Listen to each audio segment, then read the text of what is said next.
নমস্কাৰ আপোনালোক সকলোকে পুনৰবাৰ টিকে মাইণ্ডৰ অন্য এটা ৰাতিপুৱাৰ ভিডিঅ'লৈ স্বাগতম জনাইছোঁ।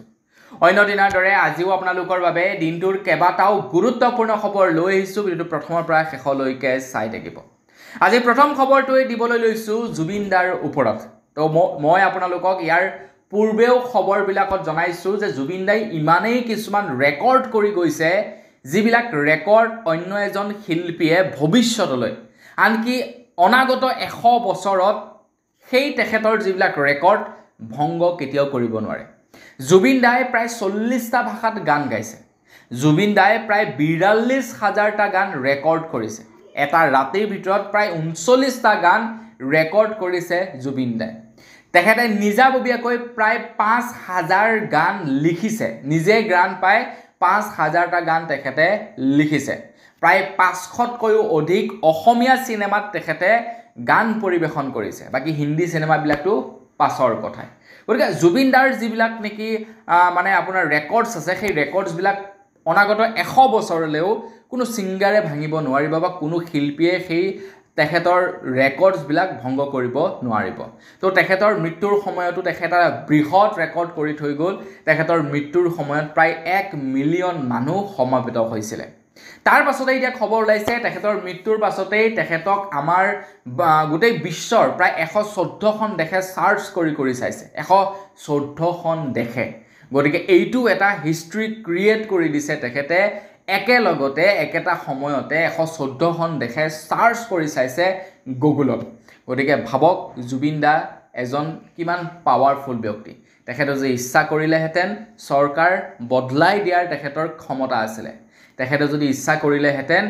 যি কৰোঁ বুলি ভাবিলে কৰিব পাৰিলেহেঁতেন। কিন্তু তেখেতে এজন সহজ সৰল মানুহৰ নিচিনা আছিলে। আৰু এতিয়া প্ৰায়বিলাকেই বুজি পাইছে, যেনে ধৰি লওক বিভিন্ন পলিটিচিয়ানে বুজি পাইছে যে জুবিন দাৰ পাৱাৰ কি আছিলে। জুবিন দাই কৰিম বুলি ভাবিলে কি কৰিব নোৱাৰিলেহেঁতেন, কিন্তু নকৰে। তেখেতে এজন সৰ্বসাধাৰণ মানুহৰ নিচিনা থাকে। গতিকে জুবিন দাৰ হৈ সুন্দৰকৈ এটা কমেণ্ট কৰি থৈ যাব। আগবাইছোঁ ইয়াৰ পাছৰটো খবৰৰ ফালে। 22 তাৰিখৰ পৰা আমাৰ ভাৰতবৰ্ষত GST সংশোধন কৰা হৈছে, GST ৰিডিউচ কৰা হৈছে, যাৰ বাবে নেকি বহুতো বস্তুৰ দাম কমিছে আমাৰ ভাৰতবৰ্ষতে। তো সেই সময়তে খবৰ ওলাই পৰিছে LPG গেছৰ দামতো সাল সলনি হৈছে বুলি খবৰ ওলাই পৰিছে।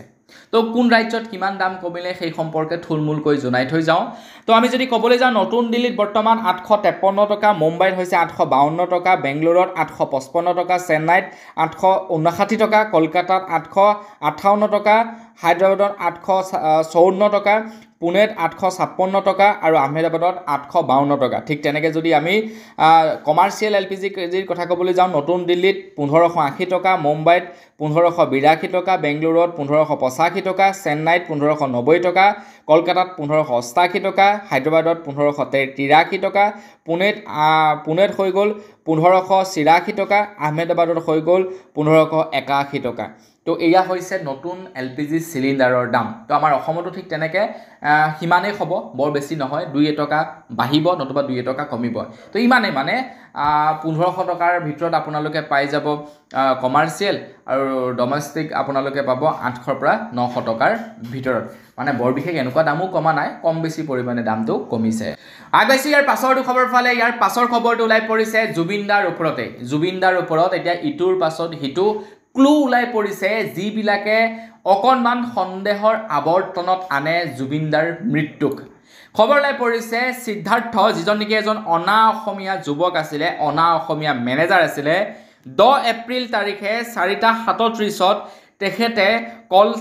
টেলিকম অফিচলৈ গৈছিলে জুবিন দাৰ চিম কাৰ্ডখন তেখেতৰ নামলৈ সলনি কৰিবৰ কাৰণে। যিহেতু জুবিন দাৰ প্ৰত্যেকটো বস্তুৱেই তেখেতৰ লগত আছে, জুবিন দাৰ মোবাইল ফোনটো তেখেতৰ লগত থাকে, জুবিন দাৰ ছ'চিয়েল মিডিয়া হেণ্ডেল সিদ্ধাৰ্থৰ ওচৰত থাকে। আৰু মই যোৱাকালিহে গম পাইছোঁ যে সিদ্ধাৰ্থ এজন অনা অসমীয়া, আৰু জুবিন দাৰ হয়তো এইটোৱে এটা বৃহৎ ভুল হৈ গ'ল যে তেখেতে এজন অনা অসমীয়াক বিশ্বাস কৰিলে। তো সেই অনা অসমীয়াজনে এপ্ৰিল মাহত জুবিন দাৰ চিম কাৰ্ডখন নিজৰ নামলৈ নিবলৈ বিচাৰিছিলে বুলি এতিয়া ৰিপৰ্টছ ওলাই পৰিছে। গতিকে ভাবক, এপ্ৰিল মাহৰ পৰাই পৰিকল্পনা চলি আছিলে জুবিন দাৰ ওপৰত সিদ্ধাৰ্থৰ। মানে ইটোৰ পাছত সিটো এতিয়া ক্লু ওলাই পৰিছে। আগবাইছোঁ ইয়াৰ পাছৰটো খবৰ ফালে। ইয়াৰ পাছৰ খবৰটো ওলাই পৰিছে জুবিন দাৰ ওপৰতে। তো ভিক্টৰ দাসকটো আপোনালোকে নিশ্চয় চিনি পায়। তো ভিক্টৰ দাস সেইজনে ভিক্টৰ দাস যিজনক দেখি আমি ছেকেণ্ড জুবিন গাৰ্গ বুলি ক'ব পাৰোঁ মানে যেনেকৈ নেকি জুবিন দাই কোনো এটা বিষয়ৰ ওপৰত মাত পাতিবৰ কাৰণে চিন্তা চৰ্চা নকৰে কাৰোলৈ ভয় নকৰে ঠিক তেনেকুৱা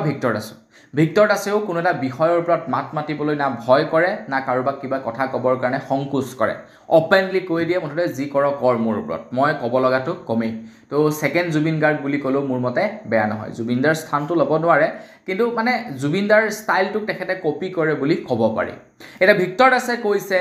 যে জুবিন দাই ন্যায় পাবই লাগিব যদি ন্যায় নাপায় তেন্তে ছেকেণ্ড নেপাল হ'ব আমাৰ অসমখন মানে কি আৰু কি বুজাব বিচাৰিছে মানে এইটোৱে বুজাব বিচাৰিছে যে নেপালত চৰকাৰ গিৰাই দিলে নেপালৰ জনসাধাৰণে সৰু কাৰণবিলাকক লৈ যেনে কৰাপশ্যনৰ বাবেই নেপালৰ চৰকাৰ গিৰাই দিলে নেপালৰ জনসাধাৰণে তো ভিক্টৰ দাসে কৈছে যদিহে তো জুবিন দাই ন্যায় নাপায় তো বিৰাট ডাঙৰ ঘটনা হ'ব নেপালৰ নিচিনা হ'ব তাৰ লগতে আচুৰ্য বৰপাত্ৰই কৈছে আকৌ আমি জুবিনদাৰ ন্যায় বিচাৰি ফেচবুকত হেছটেগ ট্ৰেণ্ড কৰোৱা বা ফেচবুকত লিখাটো এইটো এটা বিৰাটেই দুখৰ বিষয় বুলি তেখেতে কৈছে তেখেতৰ মৃত্যুৰ বাবে আমি ন্যায় বিচাৰি কাৰো ওচৰত দাবী উত্থাপন কৰিব নালাগে তেখেতে আপুনি ন্যায় লাভ কৰিব লাগে তাৰ লগতে আকৌ আৰু এজন আমাৰ অসমৰ অভিনেতা আছিলে ভাস্কৰ তামুলী বুলি আপোনালোকে চিনি পায় নে নাপায় নাজানো তেখেত বৰ্তমান সময়ত মডেল এজন বডি বিল্ডাৰ ভাস্কৰ তামুলী তো তেখেতে কৈছে যে যোৱাকালি ৰাতিৰ ভিতৰত তেখেতক দুয়োজন ব্যক্তিকে এৰেষ্ট কৰিব লাগে যেনে সামকানু মহন্ত আৰু সিদ্ধাৰ্থ দুয়োজনকে এৰেষ্ট কৰিব লাগে আৰু যদি ৰাতিৰ ভিতৰত এৰেষ্ট নকলে আজিৰ পৰা তেখেতে ব্যৱস্থা গ্ৰহণ কৰিব বুলি কৈছে তেখেতে অপেনলি কৈ দিছে সিদ্ধাৰ্থক যে তই যদি প্ৰমাণ গোটেই ঘটনাটো কৰিছ বুলি মাৰিমটো তোক মই এনেকৈ মানে তেখেতে ডাইৰেক্ট অপেন থ্ৰেট দিছে গতিকে দেখা যাওক অসম চৰকাৰে কেনে পদক্ষেপ লয় আগবাইছে ইয়াৰ পাছৰটো খবৰ ফালে অসমৰ মুখ্যমন্ত্ৰী ডক্টৰ হিমন্ত বিশ্ব শৰ্মাদেৱে জুবিনদাৰ ঘটনাটো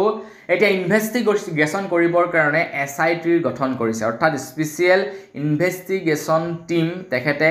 ৰেডি কৰিছে তো প্ৰথমে অৱশ্যে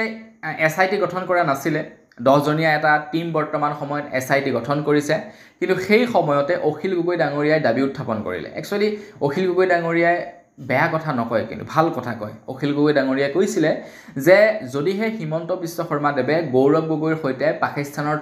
পাকিস্তানৰ থকা সম্পৰ্কৰ বিষয়ে যদি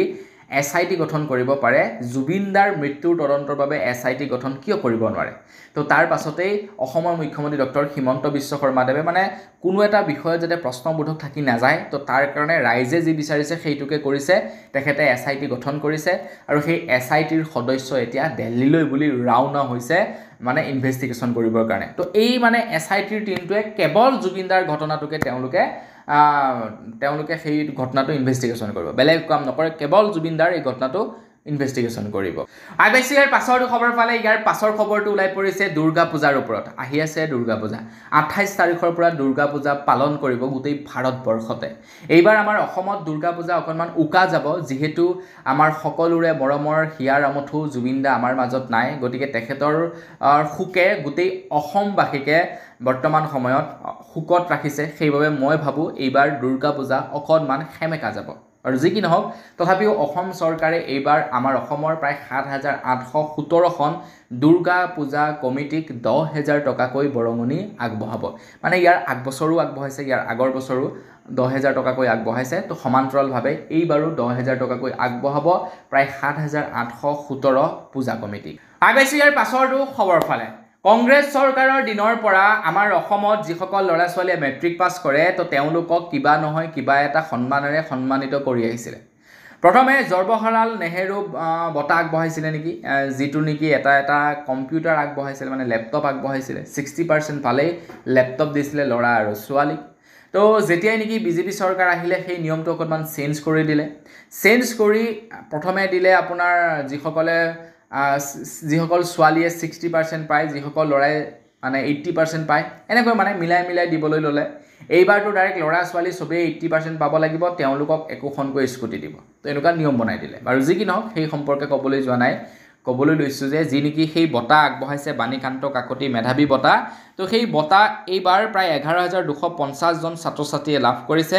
80%তকৈও অধিক নম্বৰ লাভ কৰাৰ তেওঁলোকক খুব সোনকালেই স্কুটি প্ৰদান কৰিব বুলি জনাইছে অসম চৰকাৰে আৰু যিটো নেকি অসম কেবিনেটে অনুমোদন জনাইছে আগবাইছে ইয়াৰ পাছৰটো খবৰ ফালে ইয়াৰ পাছৰ খবৰটো ওলাইছে কাজিৰঙা আৰ্কিড পাৰ্কৰ ওপৰত মানে যিখনক নেকি আমি সচৰাচৰ অখিল গগৈৰ পাৰ্ক বুলি জানো তো সেই পাৰ্কখনত এতিয়া জুবিনদাৰ এটা প্ৰতিমূৰ্তি স্থাপন কৰিব বুলি অখিল গগৈয়ে জনাইছে তো আপোনালোকে বাৰু কাজিৰঙা আৰ্কিড পাৰ্কলৈ গৈছেনে নাই যোৱা কমেণ্ট ছেকশ্যনত জনাব এতিয়ালৈকে যদি যোৱা নাই মই ভাবোঁ আপোনালোকে এবাৰ যাব মানে এক প্ৰকাৰ ক'বলৈ গ'লে সেই স্থানটুকুৰা এটা হেৰিটেজ প্লেচ মানে আপোনাৰ যদি টেনশ্যন লাগি থাকে আপুনি যদি খুব ডিপ্ৰেশ্যনত পৰি থাকে সেই স্থানটোত গৈ যদি আপোনালোকে অকণমান নীৰৱে বহে অকণমান যদি আপোনালোকে নীৰলে বহি থাকে তেনেহ'লে আপোনালোকৰ ডিপ্ৰেশ্যন সকলোবিলাক টেনশ্যন নাইকিয়া হৈ যাব ইমানে খুব সুন্দৰ এটা প্লেচ তো সেই সুন্দৰ প্লেচটোত এতিয়া জুবিনদাৰ প্ৰতিমূৰ্তি স্থাপন কৰি সেই প্লেচটোৰ আৰু সৌন্দৰ্যতা বৃদ্ধি কৰিব এনেও খুব সুন্দৰ মই গৈছোঁ মই বেছি যোৱা নাই বাৰু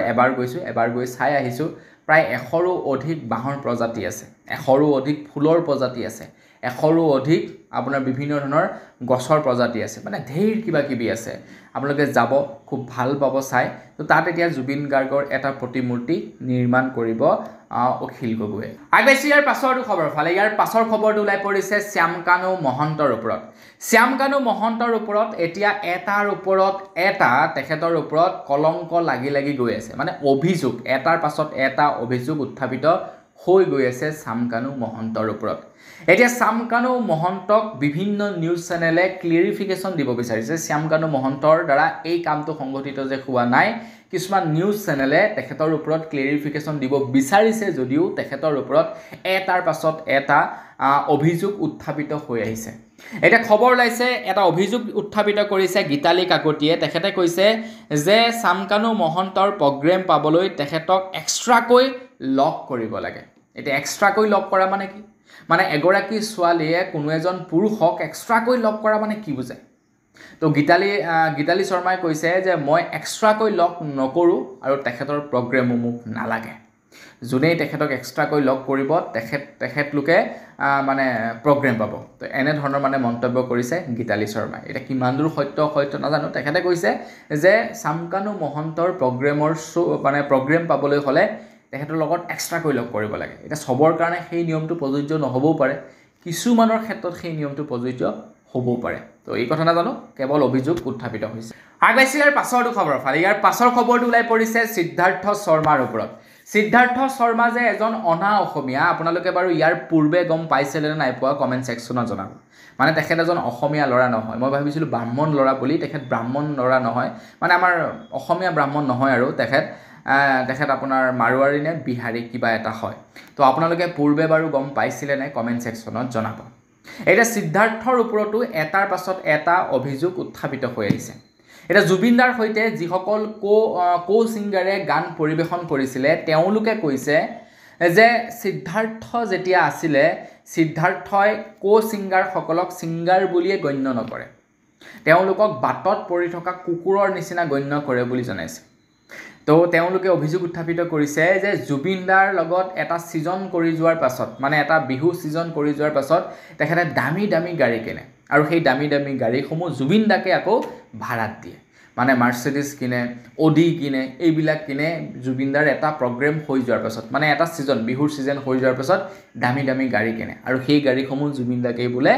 ভাড়াত দিয়ে তো তেওঁলোকে অভিযোগ উত্থাপিত কৰিছে যে যিজন ল'ৰাই নেকি জুবিনদাৰ ওচৰলৈ আহোঁতে এখন ৰেঞ্জাৰ চাইকেল লৈ আহিছিলে সেই যুৱকজনৰ ওচৰত এতিয়া হোটেল আছে সেই যুৱকজনৰ ওচৰত মিউজিক মেনেজমেণ্ট কোম্পানী আছে সেই যুৱকজনৰ ওচৰত বটলিং কোম্পানী আছে সেই যুৱকজনৰ ওচৰত দামী গাড়ী আছে কেনেকৈ হ'বলৈ পালে কেনেকৈ সম্ভৱ ইমানবিলাক মানে টকা মাৰিছে চিম্পুল কথা সিধা কথা আগবাইছে ইয়াৰ পাছৰটো খবৰ ফালে যোৱাকালি অংগৰাগ পাপন মহন্তই এটা বিৰাট ভাল কথা কৈছে আৰু সেইবাবে ভাবিলোঁ আপোনালোককো জনাই থৈ যাওঁ অংগৰাগ পাপন মহন্তই কৈছে যে জুবিনদাৰ যিবিলাক গান আছে গানৰ কপিৰাইট গৌৰিমা গাৰ্গে ৰাখিব লাগে গৌৰিমা গাৰ্গে জুবিনদাৰ গানসমূহৰ কপিৰাইট বেলেগক দিব নালাগে কাৰণ এটা বিশেষ কপিৰাইট ছিষ্টেম আছে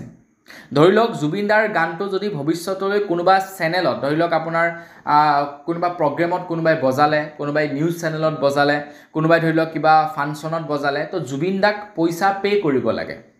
ৰয়েলটি হিচাপে পে' কৰিব লাগে, যদিহে জুবিন দাৰ ওচৰত সেই গানসমূহৰ কপিৰাইট থাকে, বা যদি সেই পইচা দিব নিবিচাৰে তেনেহ'লে সেই অনুষ্ঠানটোৰ ওপৰত মানে কমপ্লেইন কৰিব পাৰে বা গোচৰ ৰুজু কৰিব পাৰে। আমি যে খানা খাবলৈ গৈছোঁ, জুবিন দাৰ গান এটা লগাইছোঁ, একচুৱেলি সেই তেনেকুৱা ধৰণৰ কৰিব পৰা নাযায়। মানে গান গাবলৈ, খানা খাবলৈ যাওঁতে গান বজোৱাটো বেলেগ কথা, ধৰি লওক সেই গানটো ব্যৱহাৰ কৰি পইচা ময়ো উপাৰ্জন কৰিছোঁ, তো তেনে ক্ষেত্ৰত মানে গানটো বজাব নোৱাৰি, এইটো কপিৰাইট লাগি যায়, কপিৰাইট ক্লেইম বুলি কোৱা হয়। তো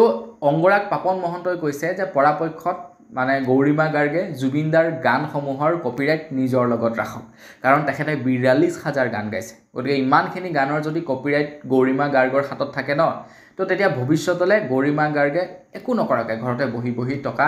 লৈ থাকিব পাৰিব। আগবাঢ়িছোঁ ইয়াৰ পাছৰ খবৰ ফালে। ইয়াৰ পাছৰ খবৰটো ওলাইছে কংগ্ৰেছৰ নেত্ৰী মীৰা বৰঠাকুৰৰ ওপৰত। তো খবৰ ওলাই পৰিছে কংগ্ৰেছৰ নেত্ৰী মীৰা বৰঠাকুৰে যোৱাকালি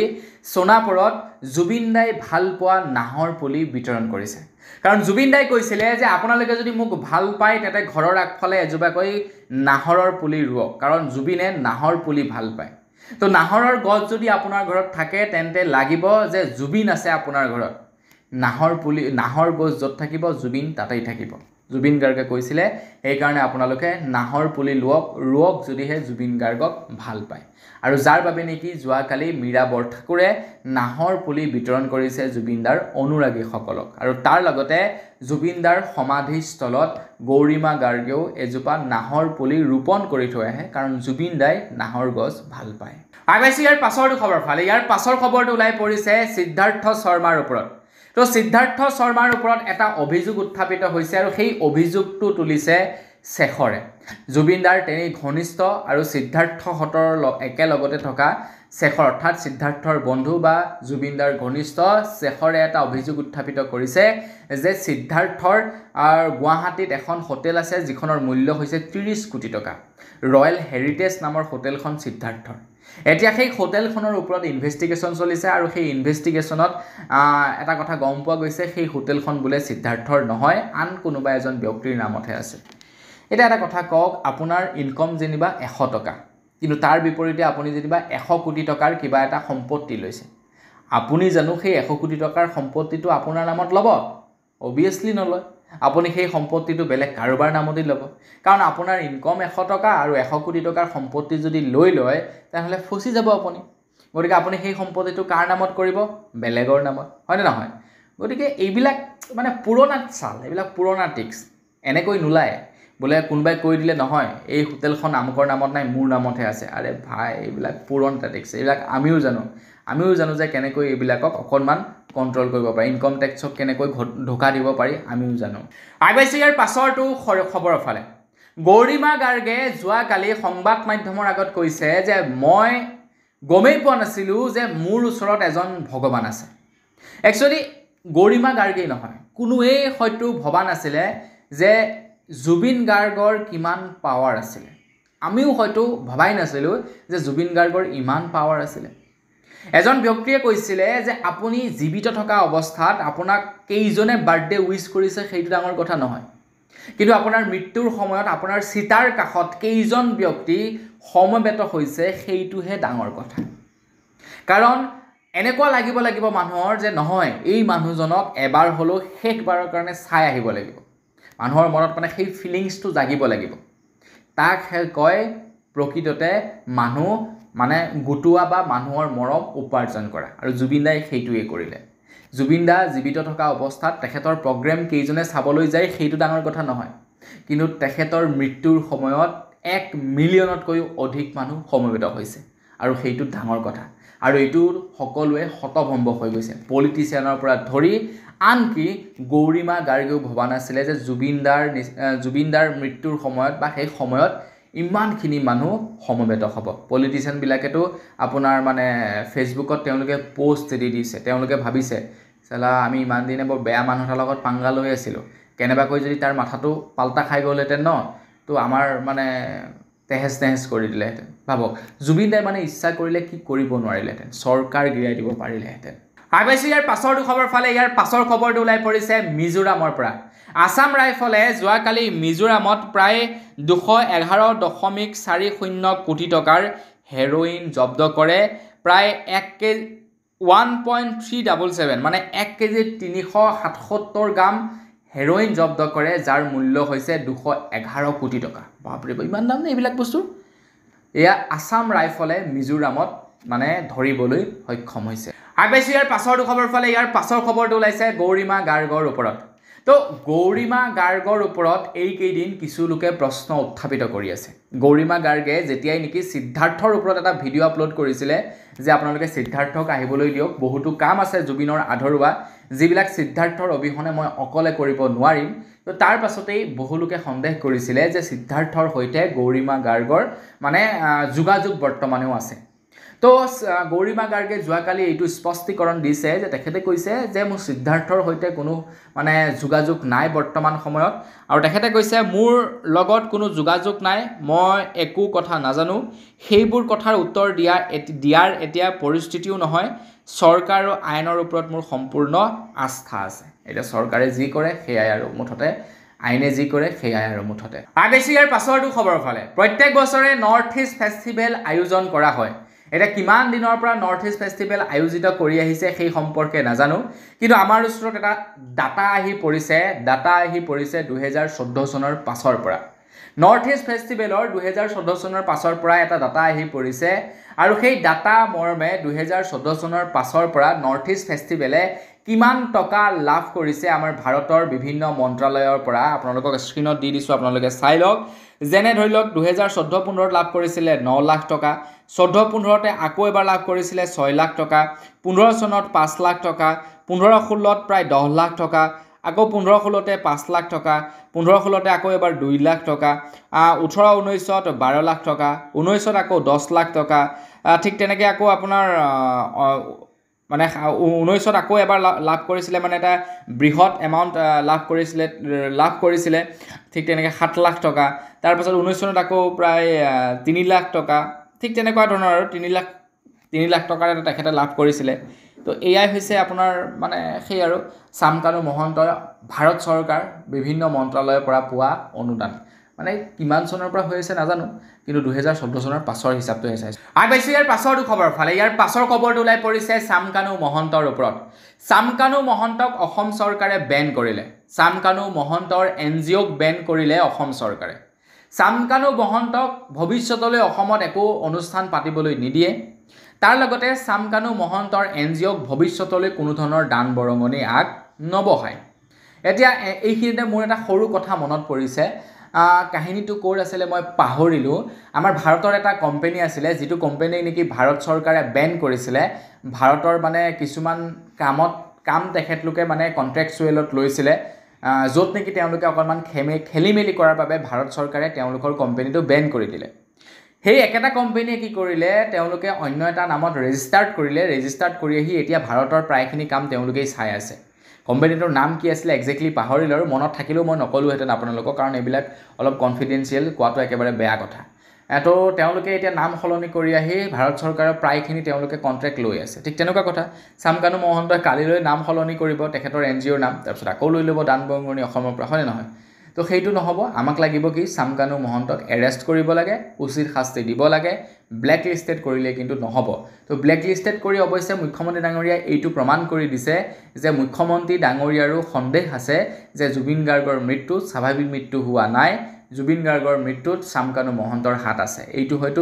মানে মুখ্যমন্ত্ৰী ডাঙৰীয়াৰো সন্দেহ আছে গতিকে এইটো এটা ভাল লাগিছে মুখ্যমন্ত্ৰী ডাঙৰীয়াদেৱে নিশ্চয় চাগে এই সম্পৰ্কত অধিক কঠোৰভাৱে পদক্ষেপ হাতত ল'ব আগবাইছোঁ একেবাৰে শেষৰটো খবৰ ফালে একেবাৰে শেষৰ খবৰটো ওলাই পৰিছে যোৰহাটৰ পৰা খবৰ ওলাই পৰিছে যোৰহাটত জুবিনদাৰ বাবে যি নেকি প্ৰতিবাদ সাব্যস্ত কৰিছিলে মানে জুবিনদাক যোৰহাটলৈ আনিবৰ বাবে যি নেকি প্ৰতিবাদ সাব্যস্ত কৰিছিলে সেই প্ৰতিবাদত বহুকেইজন লোকে অকণমান মানে উদ্ভণ্ডালি কৰিছিলে যেনে কেইজন মানে যোৰহাটৰ প্ৰেছ ক্লাব ভাঙি পেলাওঁগে বুলি কৈছিলে যেনে কেইজন মানে আকৌ আপোনাৰ গাড়ী ৰখাই থৈছিলে এতিয়া তেওঁলোকক এজনকৈ বিচাৰি অসম আৰক্ষীয়ে গ্ৰেফতাৰ কৰিছে এই কামটো মই ভাল পোৱা নাই একদমেই অপেনলি কৈছোঁ মোৰ ওপৰত যি একশ্যন লৈ ল'ব পাৰে কোনো কথা নাই মই ভাল পোৱা নাই এই কাৰণে কাৰণ চাওক এৰেষ্ট কৰিছে কৰিব লাগে কোনো কথা নাই অভদ্ৰ আচৰণ কৰিছে, এৰেষ্ট কৰক, কোনো কথা নাই, ঠিক আছে। কিন্তু কথাটো হৈ গ'ল কি, চামকানু মহন্ত, সিদ্ধাৰ্থ, তাৰপিছত শেখৰ, তেওঁলোকৰ ওপৰত অভিযোগ উত্থাপিত হৈছে, তেওঁলোকৰ ওপৰত এজাহাৰ দাখিল কৰা হৈছে,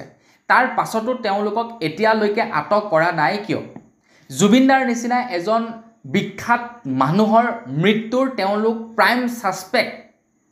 এই তিনিজন ব্যক্তি প্ৰাইম ছাছপেক্ট, আৰু তাৰ লগতে আছাম এছ'চিয়েশ্যনৰ প্ৰত্যেকজন ব্যক্তি প্ৰাইম ছাছপেক্ট। কাৰণ এজন জুবিনদাৰ নিচিনা মানুহৰ মৃত্যু হৈ গৈছে, গতিকে এই মৃত্যুত তেওঁলোক জড়িত থাকিব পাৰে, গতিকে তেওঁলোকক এতিয়ালৈকে আটক কৰা নাই কিয়? তাৰ বিপৰীতে যে তেওঁলোকে অকণমান জুবিনদাৰ হৈ আৱেগিকভাৱে জুবিনদাৰ হৈ আৱেগিক হৈ অকণমান তেওঁলোকে উদ্দাত ভাষণ দিছিলে বা অভদ্ৰামি কৰাৰ বাবে তেওঁলোকে নিজৰ বাবেতো কৰা নাই, নিজৰ স্বাৰ্থ লাভৰ বাবেতো কৰা নাই ন, জুবিনদাৰ বাবে কৰিছে, জুবিনদাই ন্যায় পাবৰ বাবে কৰিছে। গতিকে তেওঁলোকক এৰেষ্ট কৰিব পাৰে, কিন্তু যিসকল জুবিনদাৰ এই কেছটোৰ সৈতে ডাইৰেক্টলি লিংক আছে, তেওঁলোকৰ ওপৰত এজাহাৰ দাখিল হৈছে, তেওঁলোকক কিন্তু এতিয়ালৈকে এৰেষ্ট কৰা নাই। অৱশ্যে এইসকল লোকৰ ওপৰতো এজাহাৰ দাখিল নোহোৱা নহয়, এতিয়া কোনে দাখিল কৰিছে নাজানো, যিসকলে দাখিল কৰিছে তেওঁলোক আপোনাৰ চৰকাৰ পক্ষ মানুহে নে কি সেই সম্পৰ্কে এতিয়ালৈকে গম পোৱা নাই। মোৰ বোধেৰে চৰকাৰ পক্ষ মানুহে হ'ব লাগিব, হয়নে নহয়? কাৰণ নহ'লেনো তেওঁলোকৰ তাৰে যিসকলে প্ৰতিবাদ কৰি আছে তাৰ মাজৰে দুই এজনেতো অভিযোগ এজাহাৰ দাখিল নকৰে, চৰকাৰ পক্ষীয় মানুহে হ'ব। কিন্তু ভাবকচোন বাৰু, অসম চৰকাৰ, আপোনালোকে এবাৰ নিজেই ভাবক, যিকেইজন মানুহ প্ৰাইম ছাছপেক্ট সেইকেইজনক আপোনালোকে এতিয়ালৈকে এৰেষ্ট কৰা নাই, কিন্তু যিকেইজনক কিছুদিন পাছত এৰেষ্ট কৰিলেও হয়, তেওঁলোকক লগে লগে এৰেষ্ট কৰিছে। বাহ অসম আৰক্ষী, বাহ। বাৰু যি কি নহওক, ভাল লাগিছে, এনেকুৱা ধৰণৰ পদক্ষেপবিলাক লৈ থাকিব লাগে, যাতে শান্তি শৃংখলা বজাই ৰাখিব পৰা যায়, যাতে সকলোৰে মংগল হয়, হয়নে নহয় বাৰু? আৰু যি কি নহওক, আজিৰ ভিডিঅ'ত জনাবলৈ খবৰ ইমানকেইটা আছিলে। খবৰকেইটা জানি কেনে পালে কমেণ্ট ছেকশ্যনত জনাব। যদি ভাল লাগিলে লাইক এটা কৰিব, চেনেলটো ছাবস্ক্ৰাইব কৰা নাই ছাবস্ক্ৰাইবটো কৰি দিব। পুনৰ এটা ভিডিঅ' লগ কৰা হ'লে বিদায় মাগিছোঁ। ধন্যবাদ, জয় অসম।